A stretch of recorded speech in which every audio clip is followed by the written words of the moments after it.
उत्तरी अबुझमाड़ के जंगल में सुरक्षा बल के साथ नक्सली मन के हुई मुठभेड़।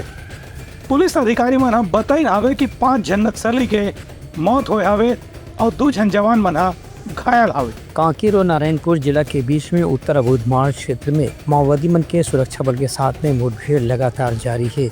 इस संबंध में पुलिस अधिकारी मंडहार ने बताया गया है कि डीआरजी, एसटीएफ और बीएसएफ के जवान मन के संयुक्त टीम आज बेहमिया से ही तलाशी अभियान में निकले रही से तभी ओवन मल्ला अबुझमाड़ के उत्तर क्षेत्र में स्थित जंगल में माओवादी मन के मौजूद होने की खबर मिली रही से इस दौरान लगातार तलाशी अभियान जारी रखे के साथ साथ घेराबंदी करके जब नक्सली मन पकड़ने के प्रयास करेंगे तो घटना स्थल से भारी मात्रा में बारूद और हथियार भी बरामद करेंगे है।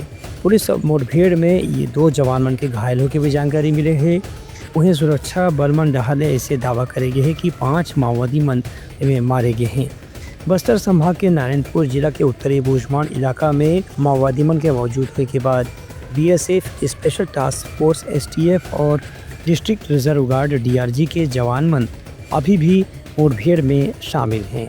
सुरक्षा बल मंडहार ने बताया गया है कि गोलीबारी में 2 जवान मन घायल हुए जिमन ला तत्काल विशेष ऑपरेशन करके अस्पताल पहुंचा दे गए हैं। फिलहाल में विस्तृत जानकारी की प्रतीक्षा करे जाते। Bureau report Uttarakhand news.